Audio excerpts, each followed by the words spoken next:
What is going on, everybody? Today we are here to talk about the show of Disney Plus. We are here to talk about Andor from the Mm, world of Star Wars. Brother, how are you?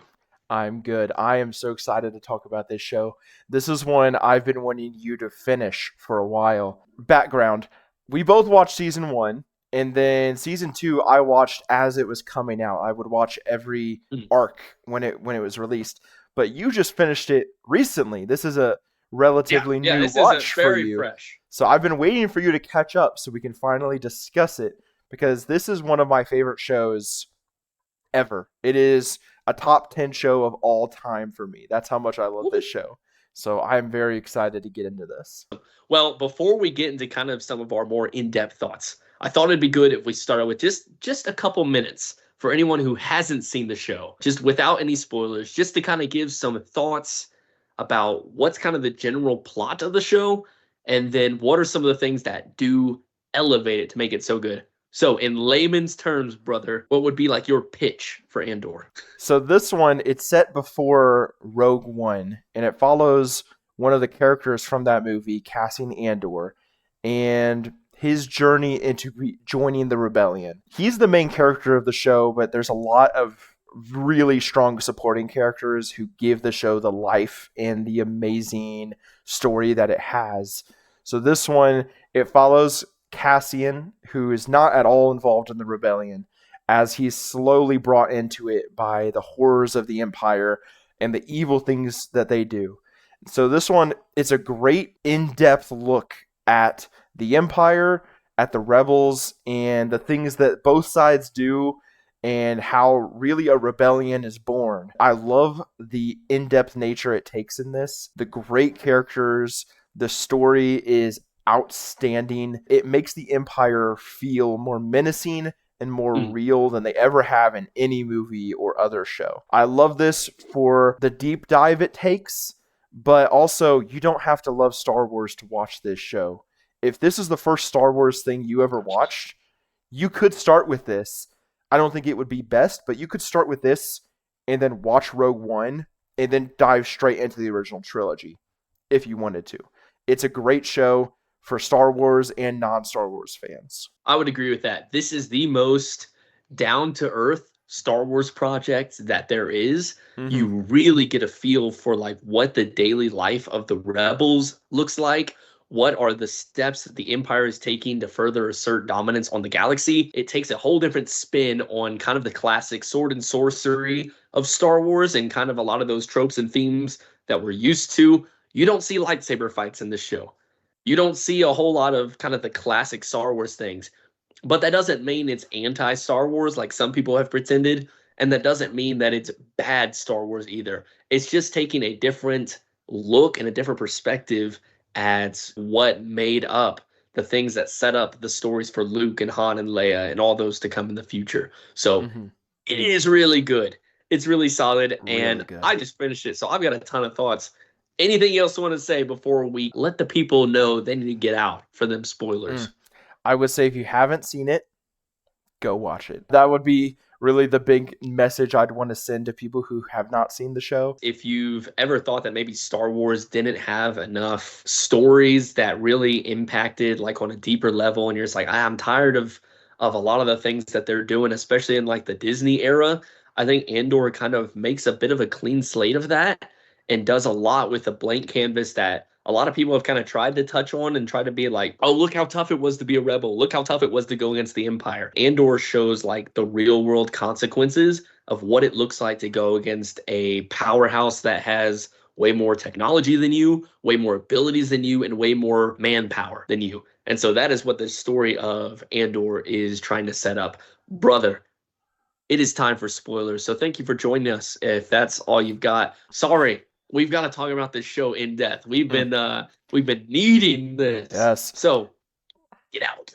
Yes, All right. this show's been out also for over a year. So if you haven't seen it, like this guy, you've been missing out on something great. But we're gonna start really talking about the show now. Yes. Let's get into this. Mm. Let's get into this. Okay, I want to first, as someone who's recently finished it, give me your overall impression, I guess, of the show and also specifically season 2. What are your first impressions? What are your thoughts now? Some of the best dialogue and character work I've ever seen. It is so good. The structure of season 2, where every 3 episodes jumps another year, really lent itself to really drastic character arcs, and it really consolidated a lot of things that in season 1 took a little bit longer. Season 2 did a lot more efficiently and got done. And so you have a lot of these things with Cassian kind of getting through his really tumultuous relationship with Luthen. I mean, what a highlight. You had these episodes featuring really strongly different characters. I think of the one, and I feel really bad for not remembering, what is Luthen's assistant's name? Um Clea. Clea. Yes, the episode she was the main character trying to get Luthen out of the hospital. So good. That might have been my favorite episode of the series. It was really good. There was drama and tension, and you wanted Luthen to live, even though you know he has to be dead by the time Star Wars Episode 4 starts, because he's too much of a presence to be quiet. One thing I love about this show, which I think Luthen is a way that it shows it, the evil that the Empire does is oppressive and overwhelming, but also the rebels do a lot of bad things in the name of change and making things better. And Luthen is a big way that it shows that. He's very easily willing to sacrifice his allies and other rebels in order to get ahead, and in order to get the rebels in a better spot. He will sacrifice and even kill himself. I think is very fascinating side of this show. And Luthen, like I said, is the main part of how they show that. But at the same time, the first 2 or 3 episodes of season 2, when Cassian gets captured by those rebels, and the infighting that you see, I think is an interesting part of those episodes. I think those are probably the weakest episodes of the show. They're not I don't know what that is. But I like that part of the episodes, how it's showing the infighting, disorganization of the rebellion, and how they really need to come together for a common cause. They need leadership, and they need a strong figurehead for what they're doing. And so that sets the ground for what episodes 4, 5, and 6 are going to do when they really rally around Princess Leia and Luke, and how those two figureheads lead the rebellion. And you see kind of the beginning stages, how chaotic it is. So I do love that side of the series, and how it's willing to show that the rebels aren't just the good guys. I've never seen the Rebels TV show, so I don't know how much that touches on that. From what I've heard, I think this is a much more mature, in-depth study on rebellion. Definitely a more mature outlook by the nature of the themes of that show. But one thing that you mentioned with Luthen, and I feel like kind of the core theme of this series is, are you willing to get your hands dirty for something that's right, even though when you're doing it, it may feel like the wrong thing? Luthen has that strength of character to consistently do that. Whereas you see a lot of other people who fall on either side, where sometimes they're willing to work with him, and then sometimes they're like, what is this guy up to? It allows people in this show to be almost villainous in their nature, that then allows for the world to change enough that it's going to accept whenever they start acting like the hero. Mm-hmm. Because you have people already in the show who have that same personality, who have that same presence that Leia does, because she's, the figurehead of the rebellion. Mon Mothma is Leia, but it's showing how someone can have Leia's exact tendencies in this time and it be completely ineffective because the groundwork hasn't been laid, versus you have Leia 5 years after Andor doing basically the same things that Mon Mothma was doing during this show, and it shows how then it works because Luthen laid the foundation. I love the finale of the show. I think the best part of that episode is when Cassian is trying to tell everyone, like, hey, stop demeaning Luthen. Stop pretending like he wasn't the reason we're all here. Without Luthen, the rebellion would not exist. Without Luthen, if it did exist, it would not be as organized and in such a good spot as it is. And I love that scene where Cassian is standing up for him and defending his name and his honor, in front of all these people who are just like, oh, Luthen was this crazy side character, this side guy who just was doing his own thing. And Cassian, that great speech he gives for Luthen and to defend Luthen, I think is the best part of that finale episode. Yeah. And just when you Yeah, I look agree. back at Luthen and all the stuff he did, he's such a great character, an amazing original character that this show created and then killed. I think he's the best original character, the second best original character to this show. And so that was one part of the finale that I loved. So yeah, Luthen I think is a great character, but also I think if we go by arc, we could start with the first one here. Yeah. So the first arc I think is the second weakest. I said a second ago that the first few episodes of season 2 I think is the worst of the show. But also the worst of the show is better than any other TV show, Star Wars TV show that has been put out, in my opinion. I haven't seen Clone This Wars. is from someone who hasn't watched the Clone Wars, by the way. Disney Star Wars. The worst of this show is better than any other Disney Star Wars show. But I'll give you that. the first arc of this show, from the beginning, scene 1, I think sets the tone immediately and really tells you how good this is going to be also. When Cassian is in that club looking for his sister, then he gets harassed by a couple of Imperial officers and kills them. Straight up. He has a moment here when he has a gun to one of them. He's already killed one. He has the chance to kill the other. I think a lesser show, or really any other Star Wars show in general, he would have let that other guy go because there was no real reason to kill him. They didn't have his name. They didn't have any evidence on him, but he chooses to kill the other guy. He chooses to kill both, which really kicks off the whole show. That's what brings in Luthen. That's what brings in Cyril. That's what brings in a lot of the characters of the show, is because he kills them both. And I think it sets the tone immediately. This show is going to take things seriously. This show is willing to kill people. This show is willing for the main character even to do something that's morally questionable. And I think that's what makes the show amazing, and it sets the tone immediately. When I first watched it, that first scene, almost on its own, is what made me keep watching after those first 3 episodes. The 3 episodes on their own, I mean, it's set up. It's setting up what's going to happen. But when you know, like, in the back of your head, they're willing to take these chances, make these decisions, I think it really gives you confidence for what's coming ahead. Agreed. Yeah, it starts strong enough that even though there's some lulls in that little bit, and again, it's good. If you can enjoy a slow burn, it's great. But it's definitely does not hold a torch to some of the arcs coming up. So let's talk about Aldhani for a minute. The highlight of this episode is the eye. Whenever you have the stars raining down and the actual heist comes to fruition. All their planning is both paying off and failing at the same time. Man, you can see the budget in this episode. Like, it looks so good. I think one thing this arc does especially well is showing, for the first time in the show, how effective the Empire is at their control. Because the first 3 episodes, the Empire's not really involved. It's actually, the Empire's not involved, which kind of brings the Empire in, because the Empire, it's this security group that controls a few planets that the Empire has put in place. And then when they're so ineffective, that's what brings in the Imperials. But this series, when you see how they've been systematically taking over the Aldhanis, there's this religious ritual they go through every year for centuries. And the Empire has very effectively been cutting that out. And less people take place in this religious practice because the Empire has done such a great job of eliminating that in their culture.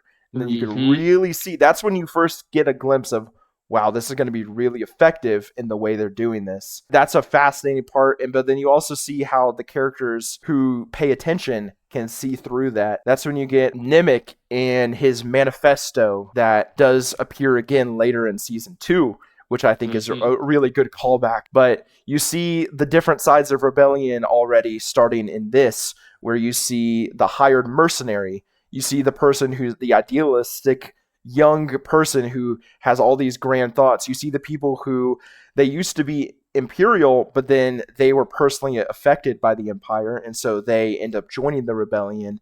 You see all these different people, backgrounds, and why they're a part of that. One thing I love in this arc specifically, which once again kind of ties back to what I said about the first episode, but how they very callously just kill off the members of the heist. Yeah, for real. There's no big grand finale. There's no like last words. They just one of them just gets shot and they die. And it was one of the main people, and everyone just keeps going, because why would you stop in the middle of an escape? And that's what this show does better than any other Star Wars show, is it's realistic with the way it depicts it, and also the dialogue and how beautiful the visuals are really stands out in this arc. I think Aldani suffers a little bit in the arc, just right at the beginning. It takes its time, and some of that time is good. It's setting up tension, but some of it just feels so redundant that it almost drags the arc a little bit. And I wish they would have given maybe some more time. Specifically, it's the middle episode of this arc. I wish they would have given some more time there to Cyril or to some of those other characters, and kind of just let Andor just chill, and not have as much screen time throughout that. But that would be my only critique of these. Though these episodes are also when Andor first does a good thing, I guess. The first 3 episodes, he's kind of just defending himself. He's just self-preservation. Yep. And then the first couple episodes of this arc, he's literally a hired mercenary who's just there for money. Then at the very end, when the other guy who is revealed to be there also just for personal reasons, he made up a story about his background just to fit in, but he's just there for the money. And Andor kills him and gives it over to the other rebels because he finally chooses to be good, self-sacrificing for the good of the rebellion. It's the first time you get to see him really do that. So I think that's another great thing that this arc does also. I agree. But then he's arrested, leading to the peak of this season. Yes. With the prison arc, which is so good. Andy Serkis's performance here, I know he gets a lot of praise for his speech, which is top tier, but also like he is a grounding performance this entire time. You believe he is this prisoner who's just trying to keep his head down, just trying to lead and get people out of there. You believe that he is this tough, don't mess with authority, let's get through this guy. It sells the episodes. I mean, they are perfection. I think this is easily the best of the season. Also, this is the most evil the Empire is in season 1. When you see how they're just cycling the prisoners through. Like, you have your sentence, you're supposed to be sentenced for 10 years or whatever. But once you hit the end of the sentence and they get you on a ship and send you away, they're just sending you to a different prison to keep going. No one's actually getting out. No one's actually being released from their sentence. They're just cycling them through from different prisons. The way that it builds up throughout the arc of it, starting with Cassian, he's desperately wanting to get free, and no one's really joining him. As it's slowly revealed to the prisoners, the depth of their imprisonment and the fact no one's getting out. And then finally, the end of the episode, when he finally gets through to Andy Serkis's character, finally gets through, and he's been trying to find out how many guards are there on shift. And then finally, Andy Serkis he says, never more than 12. And that's where the episode ends.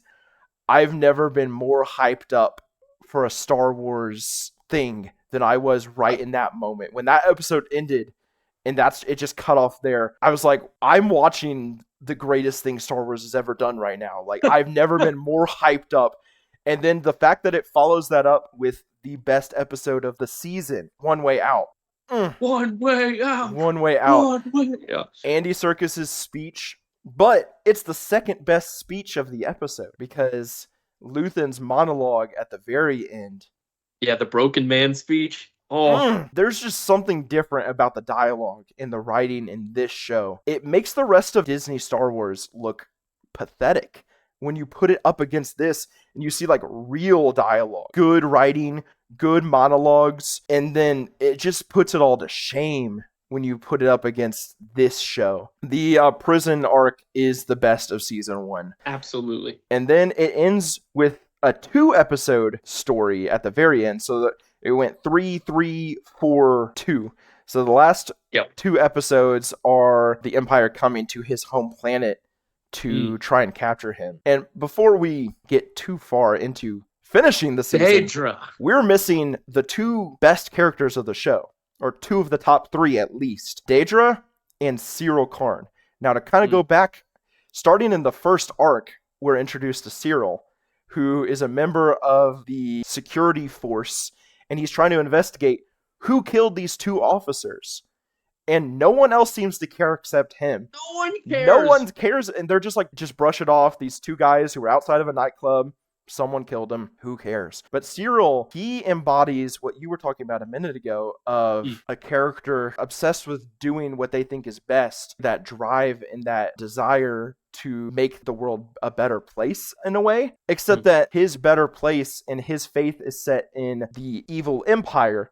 But in his mind, he's the good guy. He's the officer who's standing up for what's best, who's defending the law, who's catching a murderer. In his mind, he is the hero of the story. And so he ends up leading the security force to Cassian's home planet in the first arc to try and capture him, and Cassian evades capture.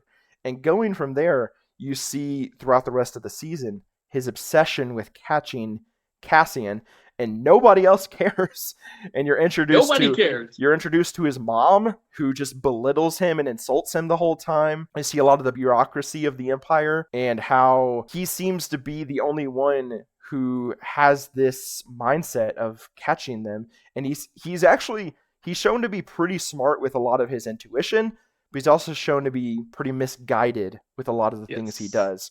And then you kind of compare that to Daedra, who's a member of the ISB, who's basically the FBI, CIA, whatever, of the Empire, who they are the investigators, they are the intelligence agency, so to speak, for the Empire. And eventually, Luthen gets on Daedra's radar. And so the fact that Luthen and Cassian have interacted ends up combining, eventually, Daedra and Cyril's stories. Those two together are just amazing. They are. And let me just say this, because I think we already mentioned how, you know, the first few episodes of season 2, probably the worst of the show. The episodes with Cyril's mom and Daedra might be some of my favorite character work of the whole season. Oh my goodness. It's so good. Yes. It's so good. Just her like intimidating and like speaking to her on her level, and the whole time you just see Cyril on his bed, like, you know, just like flop back, like he's just like miserable and out there. Daedra's just like fixing his mother, and it's like, it was great. It was great. That was hilarious. Cyril is my favorite character of the entire show. I think he's the best combination of an interesting antagonist and villain, being mostly very competent, but also misguided, and he thinks he's the hero. And he's also just really, really funny. Well, he's sympathetic. He's sympathetic the whole time. Yeah. You never feel like he's evil, even whenever he's doing wrong things, because like you just kind of, he's just kind of like a puppy. He's like a hurt puppy the whole show, and you're like, oh, I kind of want to take care of you, but he's also weird. And then when you pair him up with Daedra, I mean, this show, Cyril, Luthen, Daedra, those 3 original characters that were made for this show, they're the best characters in the show, in my opinion. They're so good. And her extreme competence, really good at her job. She's working for the Empire, but you're cheering for her because she has these other people in her agency who have it out for her. She becomes kind of like Cyril, kind of sympathetic, because all these people who doubt her and think she's not good at what she does, you always end up cheering for her to prove them wrong, even though she's the villain who's chasing down our main character. So that aspect of it is fascinating to me. Just a sign of how well the show is done. Obviously, season 1 wraps up great. Like, there's a lot of like really good stuff there, and it really sets up the structure for the rest of the whole show with these year jumps between each arc. I do think the last couple episodes are the second worst arc, but it's a great way where it brings all the characters together and really wraps up a lot of the different storylines that were going on. It's also the first real chance for Cyril and Daedra to have a moment when he saves her. That's like a top 3 moment in the entire season right there, when he saves her. I cannot properly convey how much I love Cyril and Daedra in this show. They are the best. They are what makes this show amazing. The 2 of them and Luthen. If you took them out and replaced them with standard boring characters that you'd find in like Ahsoka or Obi-Wan Kenobi, this show would be way worse. The character writing and the dialogue in this show is outstanding. It's peak. the Daughter of Ferrix episode with Andor's stepmom, where she gives her speech about rebellion and what it means to stand up against the Empire and do what's right. You can tell throughout the whole show, like her, her character is dying. She's not doing well. But her choice to stay and fight, even whenever she could go and be comfortable and have all these other things, it really is like it's a very touching moment. And it's one of those where you kind of get chills whenever everyone, listens and all the bombs start going off and everything goes crazy. And it's like she is inciting rebellion, but it's the type of rebellion that the people of Ferrix need. And so, yeah, it's a super impactful finale. And then going into season 2, we've kind of talked about the first few episodes a bit, but the best part of them is what you were talking about was Cyril and Daedra and Cyril's mom, and also the meetings that she's in with the Empire when we first get Krennic. Gorman. Yeah, the first mentions of Gorman Krennic. And Director Krennic, and how he's trying to he's brought together this meeting of people to be like, hey, how can we destroy a planet and nobody care? Like, start giving me ideas. What are we going to do to propagandize the entire galaxy so that we can destroy this planet everyone loves? That part of the first few episodes is amazing. That's peak Andor right there. I would say the only reason the first 3 episodes are weak is because of Andor's story. Every other character story, because think about it, this is also Mon Mothma's daughter's wedding. That whole arc, it's a phenomenal arc. It's a great story. Yeah. We also haven't talked much about Mon Mothma, which is a shame because yeah. she is so good in this show. The entire element of sacrifice, and you see it so much with her character because she is fighting back. She's doing everything she can lawfully and legally in the Senate to bring this up. But what's it Padme says in episode 3 that everyone always memes on, like, so this is how democracy dies, to thunderous applause or whatever. It's like, you can also tell that Mon Mothma is making zero difference by doing that. Aside from just saying the right things, it's not like spurring people to do those things. And so she realizes that in season 1. And so that's whenever she has to give up her daughter to this scumbag guy that she knows, to his son. And then she has to like buy into all these old traditions, and she has to upkeep all this stuff that completely changes like her morals and her standards, because she's like, I can't do this by just letting Luthen and his people get their hands dirty.